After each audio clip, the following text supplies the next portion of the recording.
First Samuel chapter 6 is where we left off at. And we are going to cover that chapter this evening. Now you will recall last week where we left off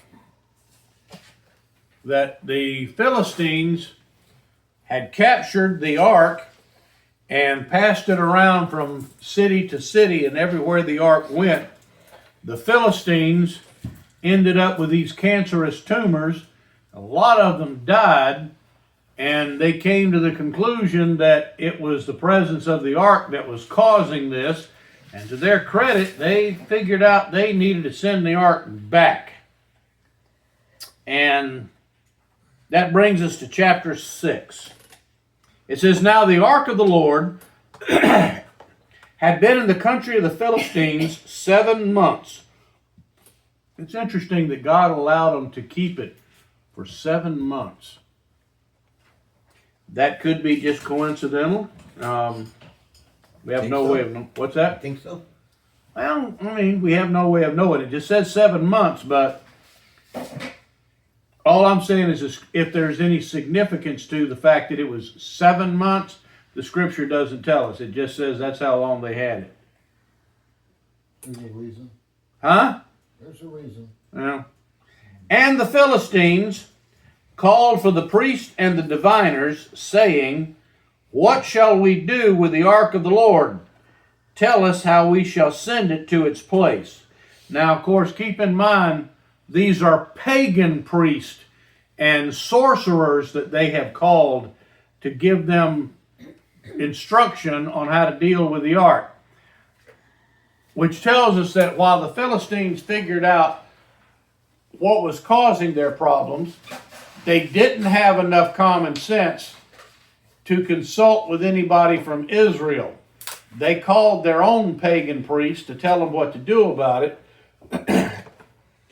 And the advice that their demonic pagan priests told them was anything but godly.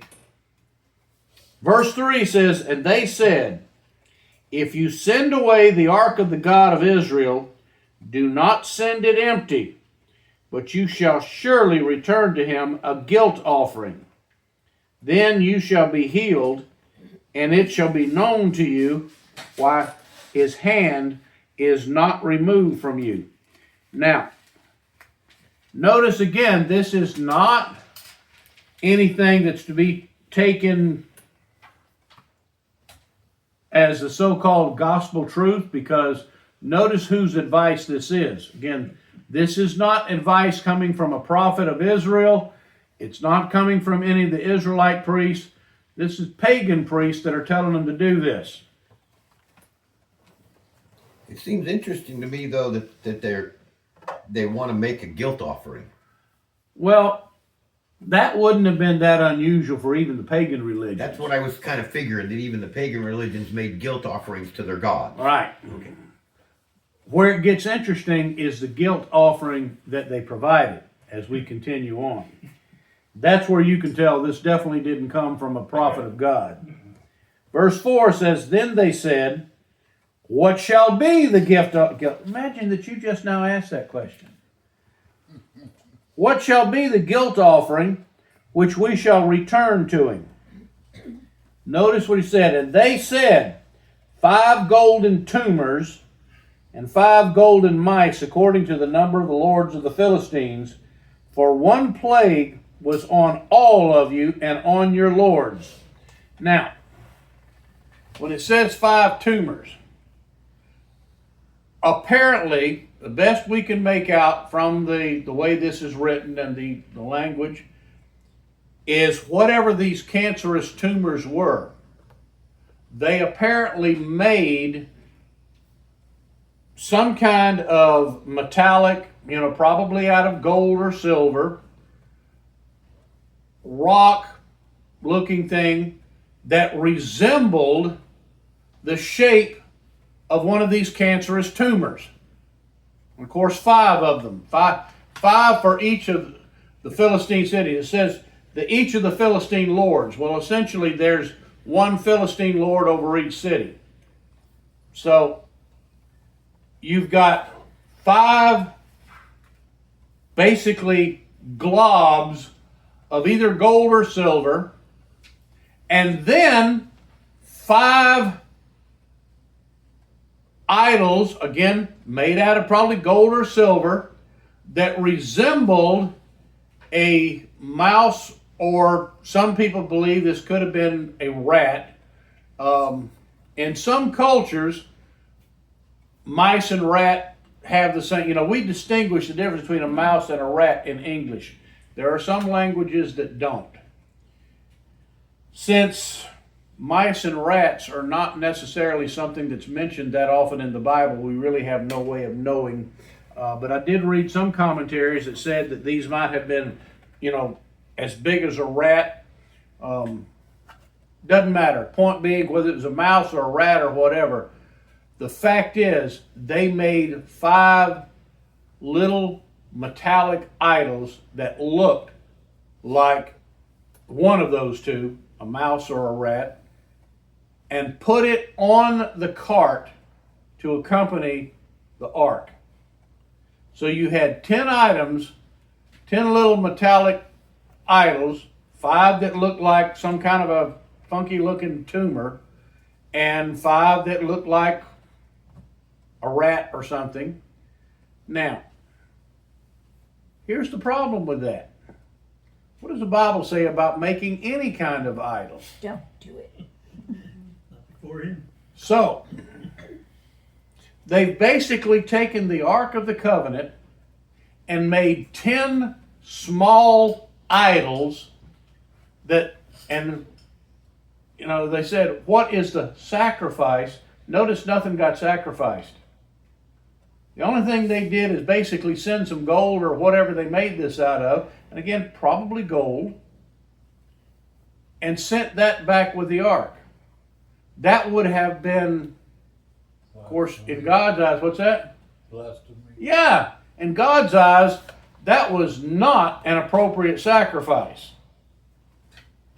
So they further insulted God by putting 10 little idols on the cart that they sent the ark back with. All right, verse 5, it says, so you shall make likenesses of your tumors and likenesses of your mice that ravage the land, and you shall give glory to the God of Israel. That's the only thing they've done so far that was right. That's at least they had the right idea there. Yeah. So emerods.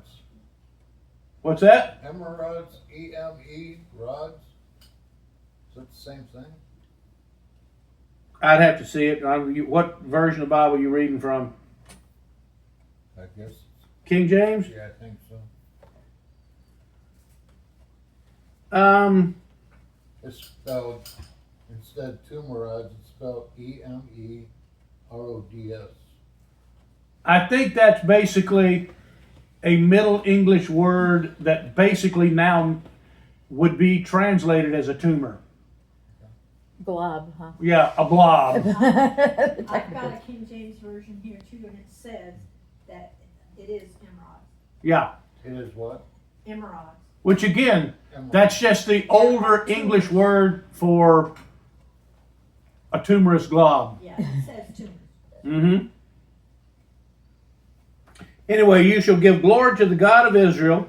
Perhaps he will ease his hand from you, your gods and your land. Now, here's the second thing they've done that is right. Not only did they give glory to the God of Israel, but notice they have now acknowledged that the God of Israel apparently has control or supremacy over their gods. So they're at least starting to get the idea, albeit the wrong way. Now, verse 6. Why then do you harden your hearts as the Egyptians and Pharaoh hardened their hearts? Notice this has probably been at least probably 500 or 600 years after the Exodus, And clearly, even the Philistines are still familiar with the story of the Israelites leaving Egypt, and they are apparently quite familiar with what happened to the Egyptian army when the Israelites left. So they have some degree of respect for God, even though they don't worship the God of Israel. They clearly know what the God of Israel is capable of doing. And they're asking, or these pagan priests are asking the leadership of the Philistines, like, why are you trying to make the same mistake the Egyptians did? The implication there is they knew what happened to the Egyptians when Pharaoh refused to follow Moses' leadership. It essentially wiped out the Egyptian army, as well as cost them dearly in deaths and famine as a result of it. They're at least smart enough to realize they got to get rid of this ark and to appease this God of Israel, or the same thing's liable to happen to them. It says, when he had severely dealt with them, did they not allow the people to go, and they departed? Now therefore take and prepare a new cart. Hate these gnats that are in here. At least that's two more that are dead. Take a new cart and 2 milk cows on which there has never been a yoke, and hitch the cows to the cart, and take their calves home away from them. Now, do you see what they're up to here?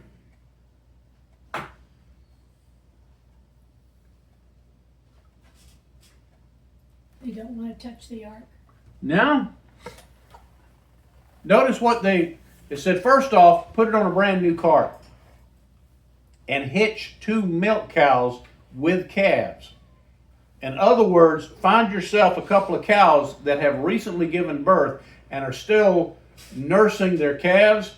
Take their calves away from them, hitch the 2 milk cows to the cart, because what they're doing here is what would be the natural instinct of those 2 cows when they see their calves being hauled off in a different direction. To go back to find them. They're going to go find their calves. Wherever you haul their calves to, those 2 milk cows are going to follow them. What they're doing here is they're hitching the 2 milk cows to the cart and figure if this God of Israel is powerful and he wants his ark back, those 2 milk cows will in opposition to their natural instinct, they're going to head east. And that's exactly what happened. They left their calves behind and headed east toward Israel. Verse 8 says, and take the ark of the Lord and place it on the cart. Now, there's an implication here. Doesn't specifically state it, but God was very merciful to the Philistines at this point. What did he do to the Israelites that mishandled the ark? Killed them. Yep. Said, you will do it exactly as I tell you, or there will be consequences. How do you think those Philistines got that ark on that new cart? They picked it up with their They had to hands. pick it up and put it up there. Now, why do you think God didn't strike them dead? Because it was part of his plan to let it happen. He wanted that. God figured the ark's been gone long enough. I want that ark back home in Israel. And so he was merciful to those Philistines by not striking them dead, because the Philistines didn't know the proper way to handle the ark. Gotta wonder, did they recognize the need to slide poles through those rings to lift the cart, to lift the ark? Did they treat it gingerly? They might have done that. Given the superstition they had toward it, I would think that they would have done everything they could to treat it as gingerly as possible. Maybe. Well, when they first got the ark, I don't think they do any of that. No. Yeah. When they first got it, they probably mishandled it terribly. But by the time all of these bad things had happened and they recognized that this was why it's happening, it became something for them to treat with respect. I'm just wondering, is God just not calling them to account because they were ignorant? I think they were ignorant. I think there might have been two reasons. That's the first reason. Ignorance on their part. And the second reason is, I think God allowed all of this to happen to begin with as a lesson to Israel. Now the ark's been gone for 7 months, and again, that may not be coincidental. There may have been a divine lesson behind why it was gone 7 months, and then suddenly the Israelites see the ark coming over the hill on a cart being pulled by 2 cows. So anyway, at this point, I think it's clearly God's will for that ark to go back home. And yes, God could have moved it supernaturally, but we know that one of the things God tends to do is He will do things by supernatural means, but using natural processes to do it. All right, anyway, verse 8 says, "Take the ark of the Lord, place it on the cart, and put the articles of gold," and now this confirms it, they used gold, "which you returned to him as a guilt offering in a box by its side. Then send it away that it may go." So they put gold in there. There's been no sacrifice, but they've essentially put 10 gold idols in a box next to the ark. Again, God had every reason to strike them dead, but He chose to have mercy on them out of, again, probably their ignorance, and to send this ark back home. Now, verse 9 is the interesting part. It says, "And watch if it goes up by the way of its own territory to Beth Shemesh, then he has done us this great evil. But if not, then we shall know that it was not his hand that struck us. It happened to us by chance." Now again, what's going on here? They're watching to see if these cows, as soon as they let the cows, because notice nobody is leading this cart. They just hook the 2 cows up, stand back, and watch which way are these cows going to go. If the cows followed their calves back home, they figured obviously there's no God leading this. If on the other hand, these cows abandoned their 2 calves and together head east back toward Israel, well, they see that as a sign from God that clearly that God of Israel did this and He wants His ark back. I would say that was probably a smart move on their part. Verse 10, "Then the men did so and took 2 milk cows and hitched them to the cart and shut up their calves at home. And they put the ark of the Lord on the cart." Notice again, it doesn't tell us how they got it on that cart. "And the box with the golden mice and the likenesses of their tumors." Again, I just can't think of anything more ungodly than 10 idols of mice and a cancerous tumor. But anyway. "And the cows took the straight way in the direction of Beth Shemesh. They went along the highway, lowing as they went, and did not turn aside to the right or to the left. And the lords of the Philistines followed them to the border of Beth Shemesh." Now, why do you think these cows were complaining and lowing the whole way? Because they missed their babies. Yeah. These cows were being driven by something or someone that the Philistines couldn't see. But they clearly were complaining about it the whole way, which tells us that, again, these cows were being supernaturally directed to take that ark back home. You think maybe the cattle saw something that the Philistines didn't? Balaam's donkey. If a donkey can talk, and he did. The donkey saw the angel before Balaam did. Now, the people of Beth Shemesh were reaping their wheat harvest in the valley. Now, right there, what does that tell you? This is probably sometime during late summer. Reaping their wheat harvest in the valley, and they raised their eyes and saw the ark and were glad to see it. I'm sure of that. And the cart came into the field of Joshua the Beth-Shemite and stood there where there was a large stone, and they split the wood of the cart and offered the cows as a burnt offering to the Lord. Now we start running into problems. The Israelites, right off the bat, decided, well, this is an opportunity for celebration. We just got the ark back. But what have they just now done that is wrong? They probably picked up the ark. Maybe. Put it- But there's two things there. First off, Are any of these guys Levites? that's item number one. Yeah. There is no indication that these men from Beth Shemite or Shemesh, were Levites. None whatsoever. My Bible What said about the Levites verse took 15? down the Yeah, that's the ark next of the Lord. verse. It says the Levites, so there were Levites there apparently. Well, Or did they show up later and deal with it? I think that's the aftermath? ones that showed up after the fact.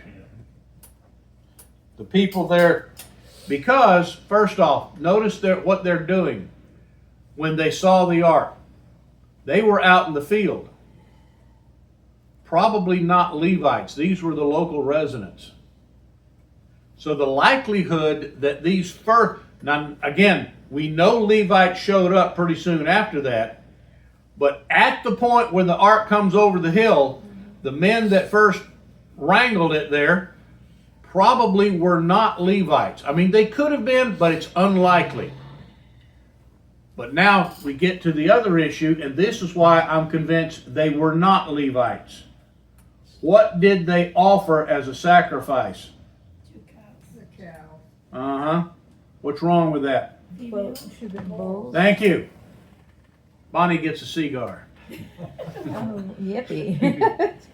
That's more. Bonnie caught it right off the bat.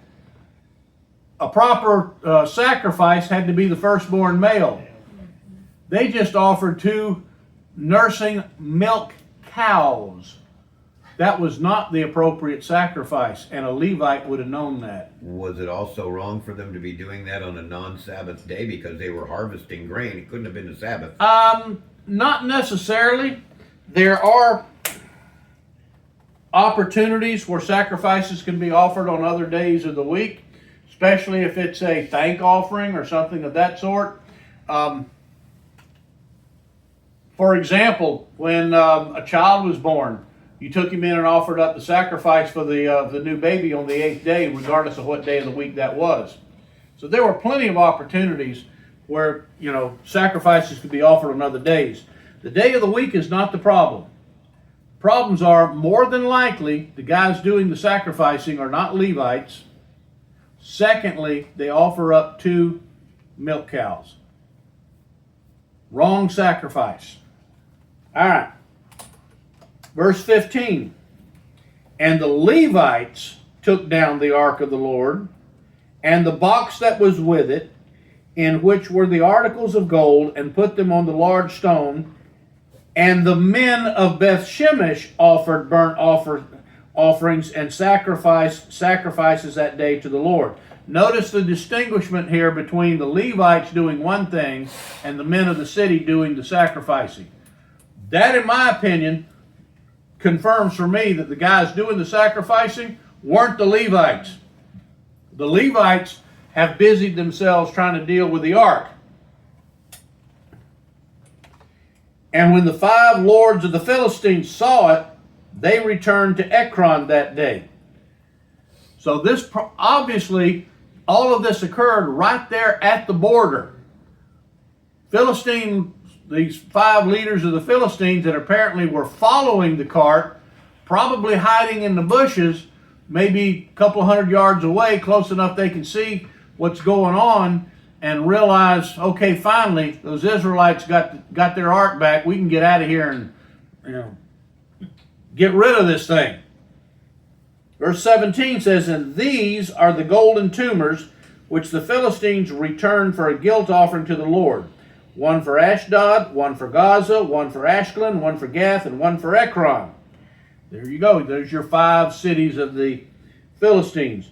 "And the golden mice, according to the number of all the cities of the Philistines belonging to the 5 lords, both of fortified cities and of country villages. The large stone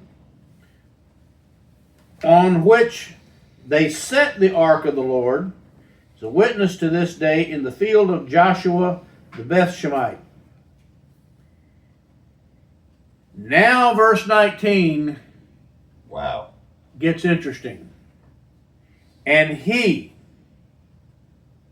which he are we talking about? It's capitalized. Yeah. God.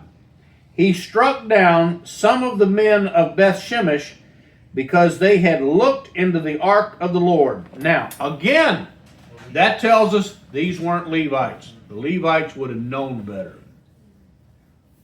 God said nobody, not even the high priest, was allowed to look into the ark. Once Moses had put the staff of Aaron, a jar of manna, and his, the tablets of the 10 Commandments into the ark and closed it up, from that point on, nobody was allowed to look into the ark. When the high priest once a year went into the Holy of Holies to offer up a sacrifice, he was able to look in the direction of the ark, but even then, he was not supposed to lift his eyes and look directly at it. Even Indiana Jones knew to close his eyes. Yeah. He looked down at the floor, took the blood, and kind of, using his peripheral vision so he knew where, he was slinging blood, offer up the sacrifice. You didn't look directly at the ark. You definitely didn't look in the ark, and you didn't touch the ark. And all of that was not because God was being a desperate and, a terrible God. The whole point of it was to teach the Israelites that on their own merits, and we should basically just kind of personalize this and say, on our own merits, you cannot approach God. Nobody was qualified to look upon God or to approach God. That was the whole point of why all this was so strict. God wanted them to understand, and later, for us to understand, there's only one man that ever walked the face of the earth that was qualified to look upon the ark. And we know what they did to him. The rest of us are unqualified. And that's one of the reasons God gave the law, was to bring to our understanding and attention that following the law, following the things you do, are never going to be good enough. You've got to depend upon faith. That was why God was so strict with all this. That they were basically told, you do it on my terms or you don't do it. And they violated that. So verse 19 says, "He struck down some of the men of Beth Shemesh because they had looked into the ark of the Lord. He struck down of all the people 50,070 men. And the people mourned because the Lord had struck the people with a great slaughter." Now, Philistines thought they had a problem. So they send the ark back, and it cost the Israelites 50,000 of their men. But the problem was the Israelites knew better. Yeah, he was a lot more harsh in his treatment of his own people than he was of the ignorant pagans. I have a footnote on mine that says he struck 70 men of the people and 50 oxen of a man. Mine just says 70 men. Mine says 50,070. That's a huge difference. And Yeah. I've got to wonder, how could a village on the border of Philistines even have 50,000 people? Because unfortunately, that's one of those things where there is a discrepancy in the translation, and the one manuscript says 70, another says 50,070, and Hebrew numbers are based upon Hebrew letters. They don't have different characters in the Hebrew language like we do in English or in most of the Western world for our numbers. So, is it possible it was 70? Yes. That's a lot more reasonable of a number. And we don't know whether it's 50,070 or 70. Whether it was 70 or 50,070, the point that for us is, we can dicker over the number, but the lesson in this, and this doesn't change regardless of which manuscript you go with, the one that says 70 or 50,070, the lesson for us is that God does not tolerate any kind of disobedience, and he held them to a much stricter standard than he did the pagans down the road. That's what we need to get out of this. Now, for us as Christians today, I was reading in the 12th chapter of Hebrews this morning, and we find the same thing for the church. The writer of Hebrews basically says, for those who do not belong to God, God doesn't discipline because they're not his. But for those who are actually belong to God, that God disciplines us, not because he's harsher on us, but because we are his children and he wants us to be like Jesus. And you learn from discipline. Well, yes, the discipline was very strict, but the reason God was so much stricter is the Israelites had to learn the hard way in many cases that God's laws were not to be flaunted or obeyed when it was convenient, but that they were to obey them at all times. All right. It says, whether it's 50,000, 70, or just 70, it says, the people mourned because the Lord had struck the people with a great slaughter. That's one of the reasons why a lot of the manuscripts and a lot of the translations go with the much higher number, because 70 would definitely be considered a slaughter, but would it be a great slaughter? In a small village, yeah. It could be. All right, verse 20. And the men of Beth Shemesh said, who is able to stand before the Lord, this holy God? That was the lesson they needed to learn. And to whom shall he go up from us? What does that sentence mean? If God's dissatisfied with us, where would God go? Remember, keep in mind that a lot of them still believed that God was a local God. And if God's not going to be our God here in Israel, He may go somewhere else. yeah, where would he go? Okay.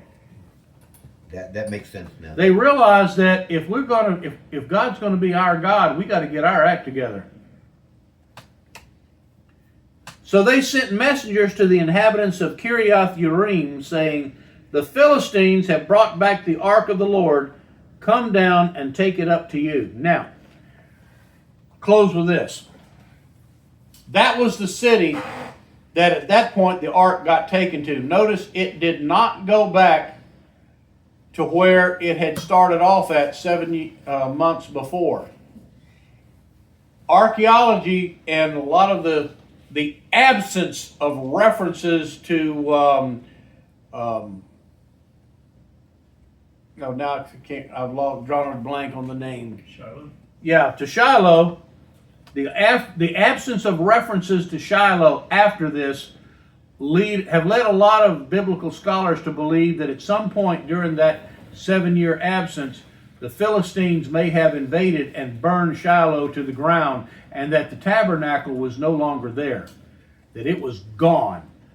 And so they took it to this new town because that was one of the Levitical towns where there would be people there that would know the proper way to handle the ark. So they basically realized we need to keep our hands off of it because we don't know what we're doing. Call those Levites from Kiriath Yearim and have them come get it. And so that's where it ended up going from that point on for the next apparently several years after that. Questions? Shiloh, it was at Shiloh though for what, 400 years or something? Yep. Just about. Yes, ma'am. Where is it now? Nobody knows. You That's think just it. Nobody knows where it is. that guy that was digging the cave said he found it. Yeah, he said that, but there's also a lot of other things that that guy said that he found and that he did that have since been disproven. Now, is it possible he found the ark? It's possible. But unfortunately, there's been so many other things that he was caught making up that the things that he may have said that were true have been discredited, where nobody really knows whether he can be believed or not. Don't you think some of the people that discredited him were the ones that were not honest? Maybe. But see, here's another issue. One of the things that guy claimed, that's exactly what I was about to say. What was that? He claimed that in a underwater survey of the most likely crossing spot for the Red Sea, that he found the remnants of Egyptian chariots and chariot wheels and skeletons and things of that sort at the bottom of the Red Sea. Well, keep in mind that would have happened 3,000 years ago. Anything sitting, especially made out of wood, that would have been sitting on the bottom of any body of salt water for 3,000 years, there is absolutely no way in the world that anything would have been left of it. And even if it were possible that it was made out of metal or something that did not corrode under salt water, which metal would, I mean, no matter what it was made out of, if it could have survived, after 3,000 years, there'd be so much silt and debris that would have been, piled on top of it. For him to claim that he found visible with underwater, equipment, the remnants of Egyptian chariots, it's interesting to me that, in that fact, this is one of the, I guess, the characteristics of bona fide research. Whatever you find, whatever you discover, produce, whatever, you've got to be able to reproduce it later. In other words, I can tell you right now that I have discovered that Merrill is sitting right there. Now, I can publish a paper about that and say, okay, Merrill is over there with his eyes closed because he's trying to stay awake and he's losing the battle. But any of the rest of you can come along and say, yep, we found Merrill exactly where, his paper said he was sitting. It's reproducible research. Since that guy claimed he found those chariot wheels and the remnants of those Egyptian chariots, not one single research team since then has been able to reproduce that or come behind him and say, yep, we found them too. So he's made a claim that cannot be substantiated. That's why, again, one of the reasons why so many people think he's making a lot of that stuff up in order to be, to make a name for himself, to get famous when he wasn't. He used methods that were unreliable. And so, is it possible he found the ark? Maybe. It makes a lot of sense that Jeremiah would have swiped the ark and hidden it somewhere. His description of it being in a cave directly beneath where the crucifixion took place, that all makes sense. It could be there. But the problem is, again, it cannot be verified or, and we have no way of knowing it. And he's put up so many claims of stuff that has been disproven. We don't know. I could see where God would have preserved it so that we would find it someday. Oh, I'm not claiming that it doesn't still exist. And I agree with you. And absolutely, the ark could be somewhere that has yet to be discovered. All I'm saying is that guy's discovery is questionable. Yeah, well, did he go in the water and see these things, or did he do it with, cameras or Both. radar or something? Both. Both? Maybe He he took claimed- him out of there. Again, there's been so many things this guy claimed that even the Israeli Antiquities authorities basically said the guy, that his discoveries could not be I substantiated. was gonna say, if he really wanted people to believe that, then he would have had them back it up Mm-hmm. with, Could be, but I always tended to believe the guy. I thought he was a pretty nice guy. And he can't, and some of the public statements he made came across that way, but, I mean, like I said, he might be telling us the truth about some things, but we just have no way of knowing. And that's the problem when you've got questionable research, just like being a false prophet. False prophet can be right 90% of the time, but it's the 10% of the time that he's not right that brings his whole, prophetic ministry into question. Same could be true here. There could be some things that he did find and was right about. But if there's anything at all that he might have made up, that brings everything that he said into question. And that's the problem with that guy's research. All right.